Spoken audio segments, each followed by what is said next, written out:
Olá, no vídeo de hoje eu vou refutar a visão de Guilherme Freire, o influenciador cristão que defende que os contraceptivos são ruins, são errados para a sociedade, que nós devíamos não usar contraceptivos, e isso vem junto com várias outras crenças que partem do ponto de vista da ideologia do Guilherme. Então eu vou comentar aqui, trazendo contrapontos e evidências contrárias à argumentação dele nesse podcast Flow. Então vamos nessa.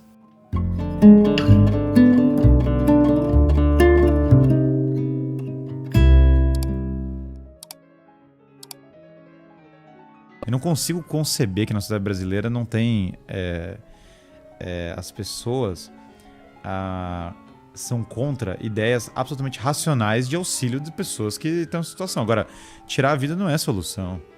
Nem é um assunto... O ponto do aborto que eu queria abordar aqui nem era esse. A gente já vai falar da liberação do Eu obviamente sou contra o aborto. STF, Eu obviamente sou contra o aborto. Obviamente acho que o aborto não deveria ser.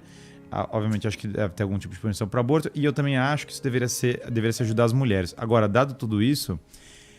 o que mais me deixa chocado é por que essa cultura do aborto foi tão promovida. Se alguém me falar que é por causa do direito das mulheres para ajudar as mulheres, é por isso que a ex-mulher do Federal Reserve está falando isso, ou o establishment internacional falando isso, faz-me rir.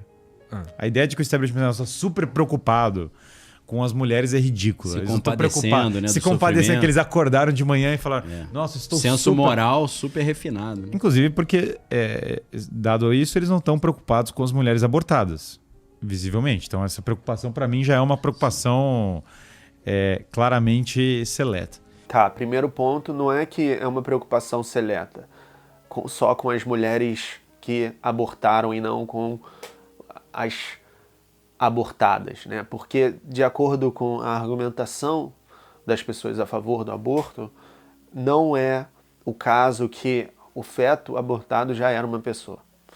Já era uma pessoa, enfim, com todas as propriedades do que a gente considera uma pessoa. Então, trazer aquele feto para se tornar uma pessoa no mundo de uma forma que não foi planejada, que não foi desejada, que não há condições para criá-la adequadamente, vai trazer mais sofrimento para todos os envolvidos do que felicidade, digamos assim, ou, enfim, propósito, ou como você quiser definir. Então aqui ele já está presumindo que ambas são pessoas, sendo que, para o outro lado da argumentação, somente a pessoa que abortou é uma pessoa, nesse estágio. Então já é uma falácia, digamos assim, diria o outro lado. Vamos continuar para entrar na questão dos contraceptivos, mas já fiquem atentos para esse tipo de coisa, porque, enfim, essas pessoas que são guru de muita gente aí precisam ser mais questionadas. Eu vejo que o Brasil ele tem muito forte essa coisa do guru, nossa, inteligente no podcast. Questione o que o cara tá falando, mano. Na verdade, o que eu acho que está acontecendo aqui é o seguinte: há uma tentativa muito grande no Ocidente de desconectar a reprodução do ato sexual. No sentido de que você está desconectando. Tá bom. Você está cada vez mais falando: olha, o ato sexual e a reprodução não tem conexão direta. Você vem primeiro com a questão do contraceptivo, o aborto vem na sequência do contraceptivo. Beleza. Pô, então, mas contraceptivo, é sensacional o contraceptivo, né? Eu não... Pô, você perguntou pro cara Você errado, perguntou né, pra pessoa errada. Eu com certeza... Aí fez de propósito pra jogar uma pimenta aí, Eu né? sem dúvida não acho contraceptivo sensacional, inclusive porque o cara se tem você 4 pegar... filhos, pô, você vai mandar essa. Mas se você pegar, por exemplo, tem um documento do Papa, já que a gente tá entrando aqui, vai embora, né? Aborto, contraceptivo, vambora. Se você Daniel, pegar... Eu tô tem escondido do Sauron aí. né? O Balrog já tá me olhando aqui, eu tô o quietinho. Balrog vai vir, cara. Daqui a pouco eu vou contar uma piada, vou fazer dobrar a esquina aqui, vocês nem vão perceber. Se você pegar o caso do contraceptivo, tem um documento do Papa Paulo VI que ele fala uma coisa fascinante. Ele fala assim, olha, o contraceptivo, com ele, a mulher vai se tornar descartável na sociedade. As pessoas vão começar a ter uma cultura em que elas vão largar umas às outras, as relações sexuais vão se tornar cada vez mais vulgarizadas e as pessoas vão perder compromisso no ato sexual. Cara, se você ler isso dos anos 60, esse documento, se eu não me engano, chama Manevite. A precisão disso é insana. Puta, cara. Tá bom. Vai. Tá, então ele traz um documento do Papa. Olha só, quem mais? Ninguém menos do que o Papa. E a gente tem que parar e pensar objetivamente o que é a monogamia. A monogamia é uma escolha. A monogamia é algo institucionalizado. E a nossa espécie não é naturalmente monogâmica. Na verdade, nenhum dos grandes primatas é naturalmente monogâmico. A questão do sexo separado da reprodução, da sacralidade, é uma coisa que sempre existiu. É uma coisa que foi suprimida oficialmente, mas não na prática, pela Igreja Católica.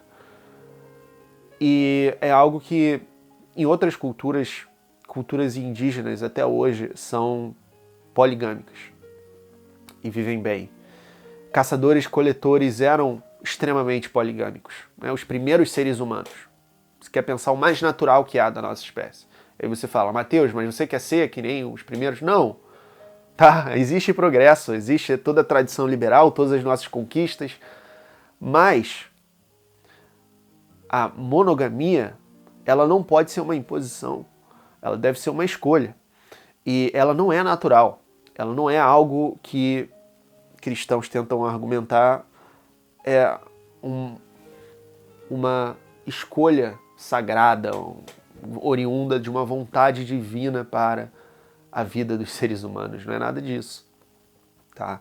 Então, só que é importante deixar esse ponto. É obviamente que nos anos 60, no auge da libertação, digamos assim, dessas tradições opressivas, principalmente para as mulheres, é óbvio que o Papa ia escrever contra isso.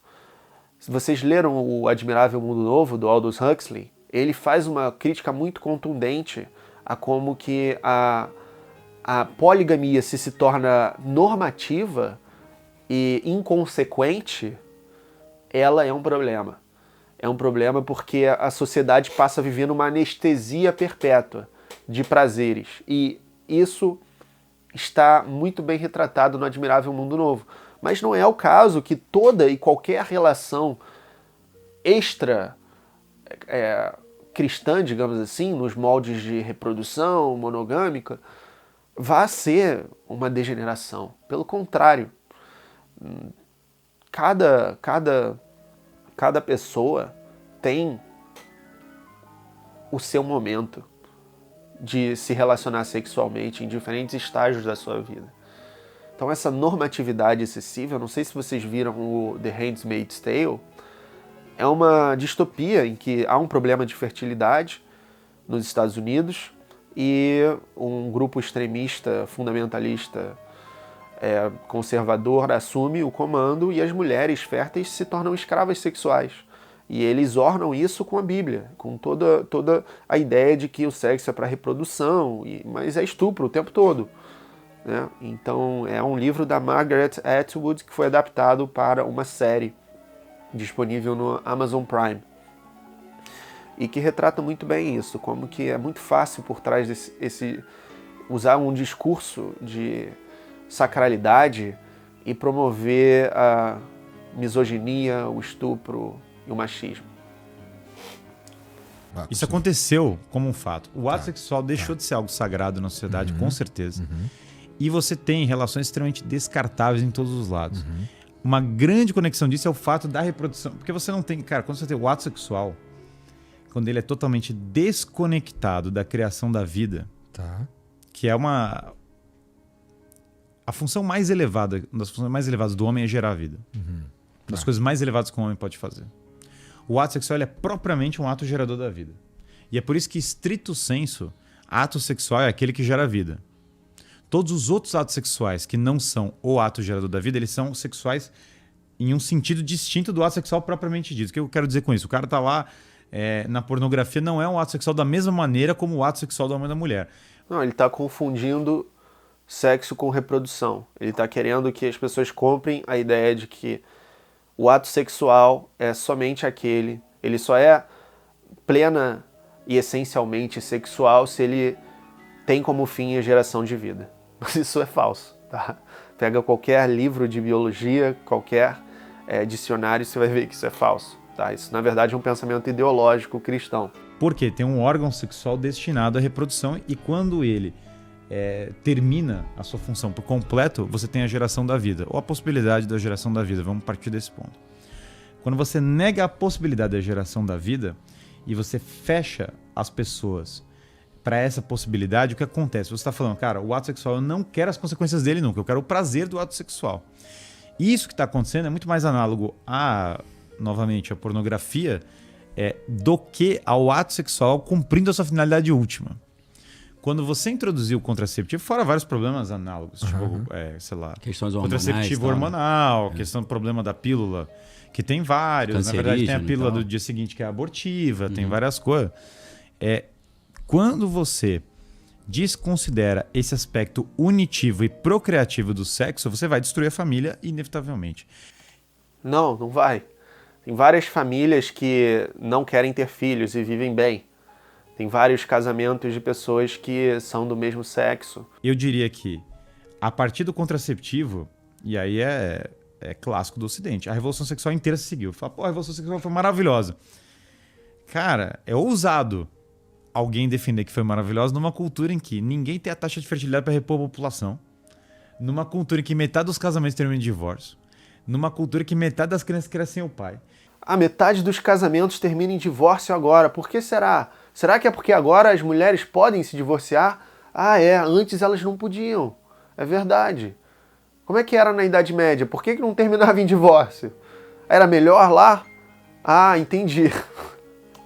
E que quase todos os problemas da sociedade estão relacionados a isso que eu falei. Fora que, se a criança cresce sem o pai, a quantidade de problemas relacionados àquilo são gigantescas. Então, o que acontece? E insanamente, a gente está numa fase de revolução sexual que as pessoas têm menos relações sexuais. Os jovens, principalmente, eles têm menos relações sexuais. O cara Fale por você. Tá tão perdido. Fica só jogando videogame, ele tá tão perdido no isolamento social que ele também não consegue manter uma relação sexual. Então agora a gente tem um cara que não tem nem a família, não tem filho, não tem relação sexual. Fora a crise de fertilidade é gigante, porque vai afundar. A Europa, Japão e Coreia estão acabando. O Brasil tá um pouquinho melhor, mas tá logo ali. Elon Musk tem alertado sobre isso, né, direto. Quem? Elon Musk, falando que o Elon Musk disse não isso. É muita gente no mundo, é pouca gente, isso aí vai destruir a humanidade. A crise de fertilidade é gigante. Então, em resumo, o meu argumento contra o contraceptivo é dissolução da perda da fertilidade, dissolução dos vínculos amorosos. Não tem dissolução dos vínculos amorosos como uma consequência necessária da aplicação de contraceptivos. Na verdade, muitas pessoas conseguem aprofundar a sua intimidade justamente pela existência dos contraceptivos. Porque as pessoas não querem engravidar tão cedo. Como é que ela vai ter intimidade com o cara se ela tem medo de engravidar? Se ela usar o contraceptivo, ela se sente mais segura, ela pode se aproximar mais. Sem falar que eu vou mostrar um negócio aqui, umas pesquisas, que mostram como que foi o surgimento dos contraceptivos, e principalmente da pílula, que permitiu que as mulheres saíssem derradeiramente, se é que se pode falar isso, do âmbito do confinamento ao âmbito doméstico, né? Ao trabalho doméstico de dona de casa. E passaram a entrar cada vez mais em universidades e se formar. As estatísticas mostram isso.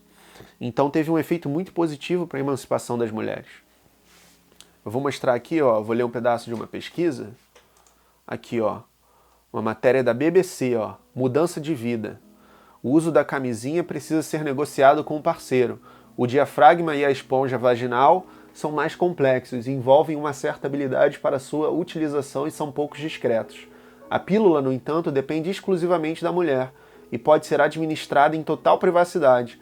Ela foi aprovada pela primeira vez nos Estados Unidos em 1960. Em apenas 5 anos, quase metade das mulheres casadas que faziam controle de natalidade estavam tomando pílula. A verdadeira revolução, no entanto, aconteceu quando mulheres solteiras tiveram acesso a esse método anticoncepcional. Levou uma década, mas estados americanos começaram a facilitar o acesso de mulheres solteiras à pílula a partir de 1970. Por volta de 1975, esse era o método anticoncepcional preferido entre mulheres com 18 e 19 anos nos Estados Unidos. Foi nesse ponto que a revolução econômica realmente começou. Mulheres americanas passaram a escolher cursos universitários, direito, medicina, odontologia e administração, que até então eram frequentados predominantemente por homens. Em 1970, 90% dos formandos em medicina eram do sexo masculino. No direito e na administração, homens detinham 95% dos diplomas. Na odontologia, 99% dos diplomados eram homens, 99%. Mas no início daquela década, munidas de pílula, mulheres começaram a adentrar as salas de aula. Inicialmente eram 1/5 da classe, depois 1/4. Por volta de 1980, respondiam por 1/3 de total de alunos. Mas o que isso tem a ver com a invenção da pílula anticoncepcional? Ao oferecer às mulheres alguma forma de controle sobre a fertilidade, a pílula permitiu que investissem em sua carreira. A pílula permitiu que investissem em suas carreiras. Antes da chegada da pílula, investir 5 anos ou mais do seu tempo em um diploma de médica ou advogada não parecia uma ideia sensata. Para se beneficiar desses cursos, uma mulher precisaria ser capaz de adiar a maternidade até pelo menos os 30 anos de idade. Olha só o tempo. Ter um bebê na hora errada atrasaria seus estudos ou seu progresso profissional. A abstinência sexual também não era opção para as mulheres naquele período. Antes da chegada da pílula, as pessoas se casavam cedo.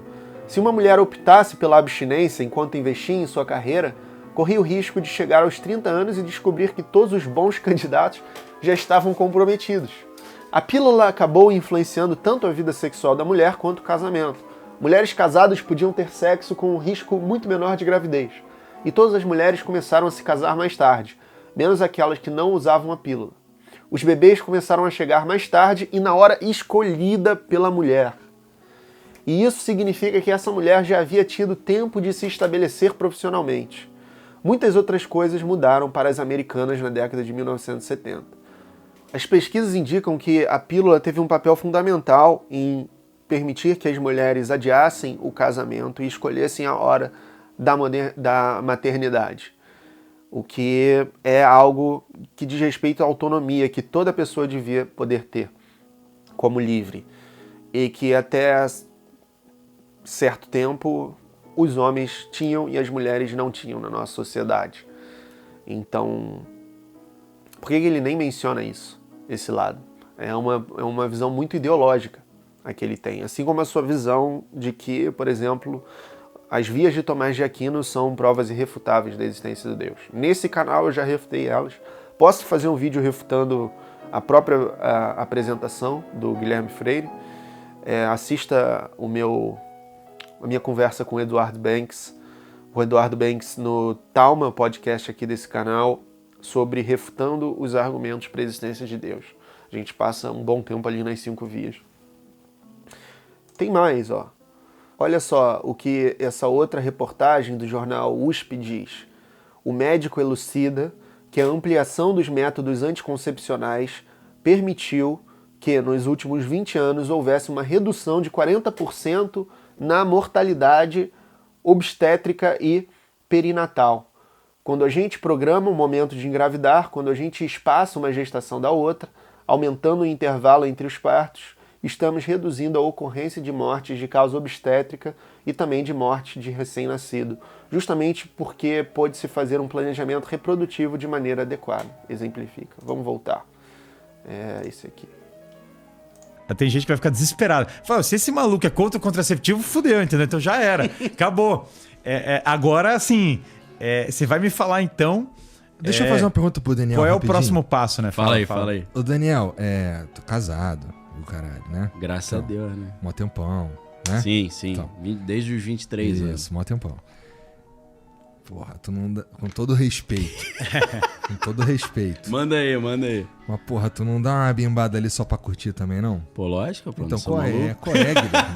Qual é, pô? Porra, vou dar uns... Mas vou mentir como aqui, assim, ó. o sexo sem contraceptivo, ele não é prazeroso? Não entendi. Não, ele é totalmente Não, só prazeroso. tô ali Ele é só ainda pra- mais prazeroso, veja lá. Pois é. Mas o ponto é que, assim, existe uma... Eu não acho Pô, a que seja pergunta um era só problema. isso? Só se eu dou uma bimbada alegre só? Pô? Isso, uma bimbada sem intenção de reproduzir, Pô, não de deu nem pra procriar. molhar o bico aí. Tá Achei ligado? que você ia Porque, perguntar assim, mais coisas. O lance do contraceptivo, ele para mim, ele vem com uma parada de, porra, cara, como eu tenho uma consciência que eu não consigo, por exemplo, ter 6 filhos. Porque sei lá, porque eu não consigo ter 6 filhos, porque tem que bancar, tem tudo isso. E por mais que a gente dá um jeito, família... Também tem esse ponto. E as pessoas que não têm condições de sustentar uma família com 4, 6 filhos vão ficar sem fazer sexo por causa disso. Ou vão ficar sempre vigilantes e ansiosos e aflitos com a possibilidade de engravidar. Não, né? Melhor usar o contraceptivo. Bom, pessoal, está aí a refutação.